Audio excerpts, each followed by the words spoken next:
What's up guys, welcome back to another video, and today we're going to be taking a look at a scenario which China and India go to war. Now this was voted on by my Discord server, so the link will be in the description. Now before we start, I have a couple of things to talk about. So number one, the reason why I haven't been uploading is for the fact that school's just taking up loads of time, but I will try and upload as frequently as I can. Now there will probably be at least one upload, maybe a week, because it can be on Fridays, Saturdays, maybe some days, but I'll try and get them in on either Tuesdays, because I can get in one on Tuesday this week coming up, and one today and one on Friday. Now I'll try and get them done on Tuesdays as well, if I can. I'll just try and upload random days, but if you're on my Discord server, which I'd suggest you get Discord and follow it, you will be able to see when I post a new vote, and it will tell you when the next video should be guaranteed out. Now sometimes I'm late, it's because I don't upload, because it takes ages to upload. But let's get right into it. So, we have, with China, basically being a part of BRICS. India votes to leave BRICS and eventually leaves it. With this, China sort of says to BRICS, right, give me a break at the moment, and BRICS disband. With the BRICS disband, China doesn't want to kill India yet, but they sort of don't like them. So what happens next is a commercial plane, or like an airline plane, is shot down by the Indian army and collides with an airport, and the second one is shot down which collides with an army base. China is notably very peed off about this, and so China send a declaration of war to India. Now China is much bigger than India, but then they're very similar in strength. But yeah, I'm going to throw in a couple of allies. So with this, Pakistan sees the opportunity to take out India because they like China but they don't like India. So Pakistan joins the war on China's side. While Bangladesh joins to help out India, and yes, they're at the moment. And Vietnam also joins India to take out basically China. Vietnam, sort of to get to India, they have to sort of cross the river that's sort of going to be guarded by the Chinese Navy. But at this point, Taiwan declare war on China, maybe to open up the front and to take them out, and Hong Kong breaks away from China. In fact, this doesn't end well for Hong Kong though, as they are easily put down by the Chinese army, and the Chinese are set out for an invasion of Taiwan. Make a landing and eventually take out the entire island. With China's occupation of Taiwan, Tibet starts to rebel, but China can keep it under control for now. With this, wars start to begin. So we have the Pakistan and Chinese troops pushing into India from the top and reach New Delhi. At the gates of New Delhi, they fight valiantly, taking part and nearly seizing the city, but with Vietnamese and Bangladeshi troops surviving, they managed to push the Allies, the red side, back. They pushed them quite far back though, but don't manage to get them out of India, but instead make a crossing point. The start of the invasion of Pakistan, but did not get very far as Pakistan saw this coming and has lined their troops along their border. China then sees that it needs some more allies, so they go around recruiting. Iran, I'm pretty sure, would stay neutral in this scenario. Afghanistan, I'm not sure.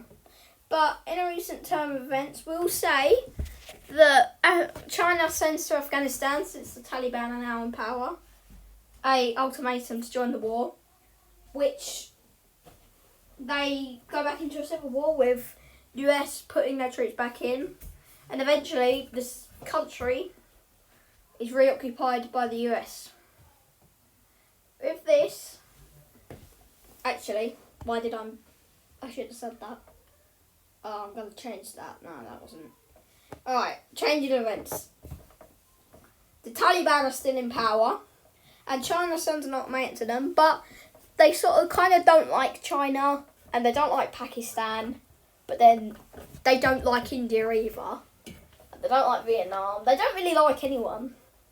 So Afghanistan decides, because they don't like Pakistan and China, they decide to join the blue side. Now they're kind of a landlocked country, so they're kind of screwed. Because they've got no navy whatsoever. There's the Taliban in power. But hopefully the US might get along with the Taliban. And the world might get along with the Taliban. So these are our fronts. As Indian troops push the Chinese advantage all the way out of their country and start another crossing into Pakistan. They make minimal progress in crossing into Pakistan though, as it is very hard to traverse on the sort of hilly terrain, mountainous terrain. Eventually they make a spearhead and meet up with their second army. Pakistan starts to fall as a whole as they enter into China. I'm not sure who would win. I think China's a little bit stronger, but a tiny bit than India. But I might have an Indian sort of scenario win. China then convinces Myanmar, Laos and Cambodia to join on their side, which causes Thailand to join on the blue side. Thailand completely takes this part of Myanmar and starts pushing up through the sort of thin coast. They make quite good progress though, as they take lots of Myanmar's land, but are shortly stopped in their tracks as they meet some Burman resistance. Laos, on the other hand, combined with Chinese troops and start an invasion into Vietnam. As Vietnam being communist, they suffer deadly through this war, and the north nearly falls. With this, all Vietnamese troops, including Burman and Indian troops, with Bangladeshi and Afghans that can't get there, fall all the way back to the south. With the fall back to the south, the Chinese sort of take the north of Vietnam, as Vietnamese troops and Thailand and Vietnam could push through Cambodia and sort of cut them up. So Thailand makes a spearhead through and hope for an easy battle, but all they can do is just send the Cambodian troops running. But they managed to, after a few months, make some good progress as China starts to fall back to Vietnamese resistance groups. At this, an uprising in Vietnam turns into a full-scale sort of rebellion group who cut off Chinese communication lines. With this, they start pushing back up, and they even enter into Laos and take parts of Laos. The resistance group eventually manages to cut up with some Thailand help Laos into two. They then start to push back down, and eventually sort of more northern Vietnam sort of comes back under their control. But they continue to push into Laos and take the south. Cambodia, on the other hand, doesn't have this and are reinforced by loads of Chinese troops still in Laos or Cambodia, which continue to push back the advance. One last push into Vietnam, but the Vietnamese troops hold steady at the border and instead want to flank around their enemies. As Thailand starts to push back in and the Vietnamese troops start to push back in, Cambodia soon is prevailed to fall. Vietnamese then push in and want to connect up with the Thai troops, make a spearhead out and connect up with Thailand's troops. With this, Cambodian troops see the opportunity to maybe cut up the troops and make them surrender and maybe can gain back their land. At this point, Burma starts to push back the Thai advance all the way back down past their borders and sort of into the continent, while while they're sort of winning down here. Now this is what we have at the moment. So we have a lot of victories being scored on the blue side, but the red side are doing quite well. So when China and Burma start the invasion of India and can hope for a quick battle, but that does not happen as Indian troops are quite strong. Make the front line looks like this, and I think if they take out Bangladesh, that's one of the Indian allies down, who Bangladesh aren't even that strong. So they've got a big population, so they should have a lot of men. Then Iran decides to help out, but just supplies, but then shortly after the US threatens to go to war, they pull out. Now the US doesn't really want to get engaged in this war, so they kind of stay out of it. But Japan,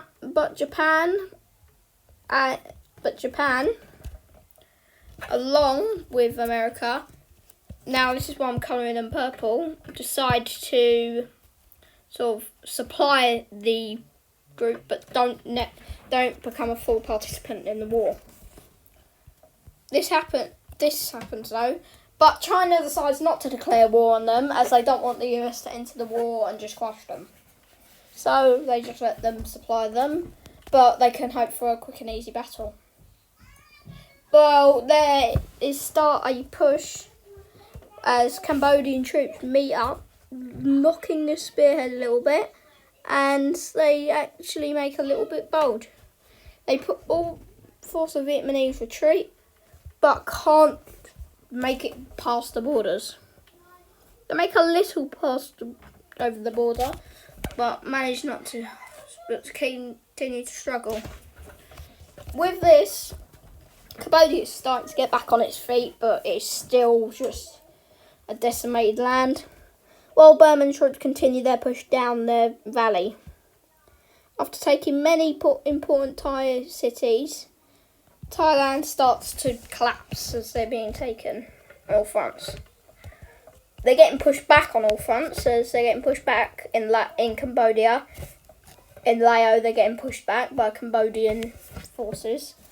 And then they even start to get pushed back by Chinese Lao forces, sort of around Vietnam sort of area. So it's not really going well for the blue side at the moment. They're getting pushed back on all fronts in Southeast Asia, and there's not one country that isn't just the same as it used to be. Well, one victory scored by the Vietnamese, it doesn't change the war one bit, which knocks them completely out their border and just skims the top, knocking them back a little bit. With this, Cambodian troops completely take back their country and start pushing to Lao. Then Lao resistance movements rise up in little towns and eventually cut the Allies in two.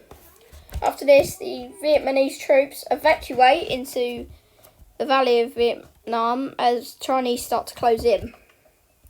With this, they retake the Valley of Vietnam and trap the biggest Vietnamese army sort of in Lao. They cut them down one by one, and eventually it's a Thai army, not a Vietnamese, but a really big Thai army. Push down, taking many parts of Thailand, and Thailand just starts to see its fate. They're basically getting pushed back on all fronts now. They can't do anything. They're just going to have to accept defeat. But they do not surrender, as the US then looks quite like they're going to join the war, as North Korea becomes a full participant. Now, South Korea is quite angry at this, but they just supply them. The Vietnamese then turn their eyes towards Taiwan and think if they can threaten Hong Kong and Taiwan, they might be able to push out the Chinese. While a little push is made, passing by, and eventually the Thailand have cut in between the red side. They make a push, and eventually an occupation of Cambodia starts again. With this, they start bombing like Cambodian cities, and Cambodia starts to fall.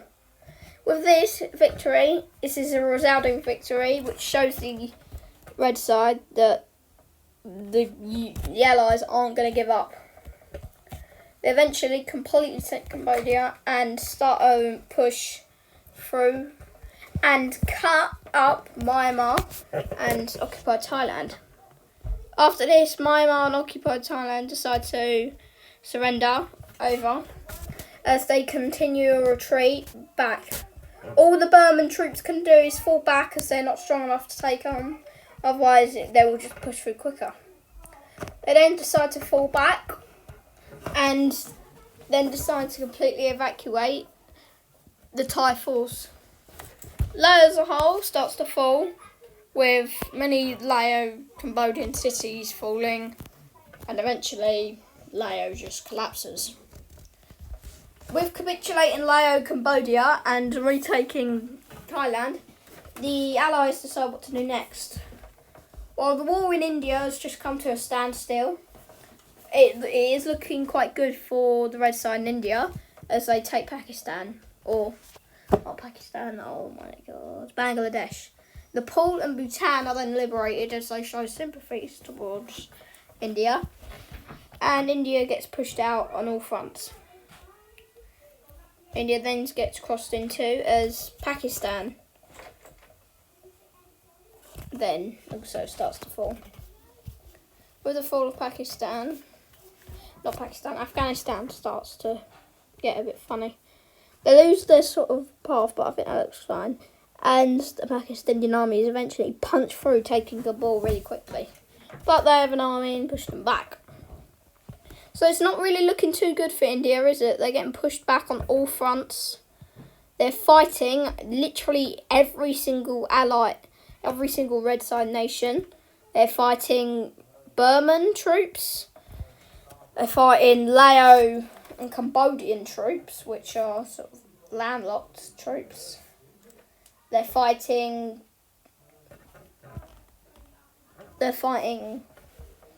also Burman, Chinese and Pakistani troops. So India starts to just capitulate. At this point, the Allies, who are winning in Southeast Asia as they're not focusing properly, have to sort of control the war now. Now, if they make one wrong move, the war they've lost, because India has to retreat now. India then has to sort of pick up some reinforcements and starts training heavily as they get ready to defend New Delhi when the Chinese enter.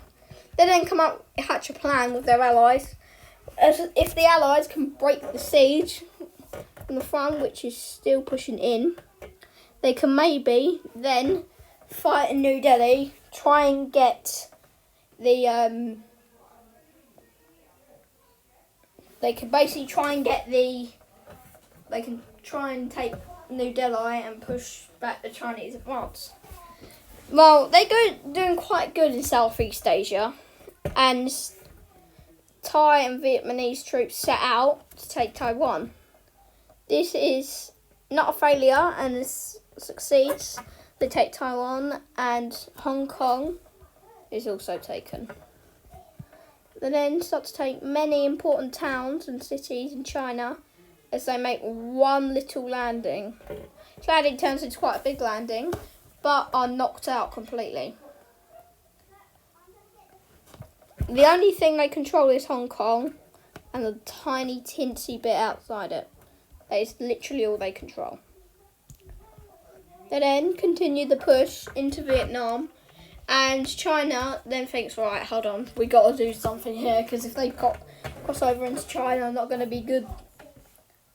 As they still continue, North Korea thinks to invade South Korea just to stop them supplying them. But China stops them, as saying that would get the US and Japan to join because they've declared war on a NATO member. They're not a NATO member, they've just declared war on one of their allies and they don't like it. Vietnam then starts to sort of capitulate as the new government set up in the North Vietnam trying to flee to Saigon, but are captured along the way. now the entire of Southeast Asia is under control of the Allies, and they think to push them back on all fronts and maybe break the siege in India. Well, it isn't going very well in India as they're getting pushed up back on all sides by the red side, and Chinese even cut them completely off from the borders. They then start to push round Nepal and Bhutan as Nepal and Bhutan sort of starts to fall. Afghanistan soon after break their alliance, and as the war is exhausting and draining all their supplies as they're just a new nation, they decide to pull out of the war. India supports this as they're going through a tough time at the moment, but this is where things start to turn around for the red side. Now, we get revolts.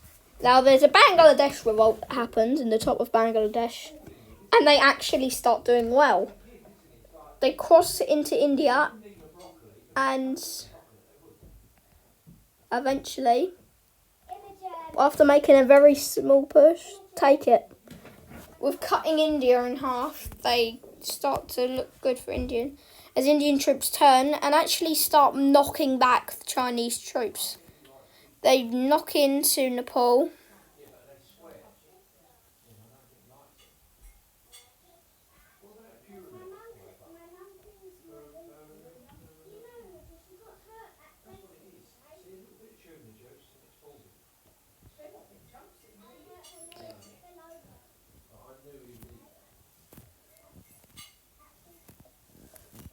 So after this, people, they're all exhausted, but I'm going to keep going. I'm going to have a blue side victory.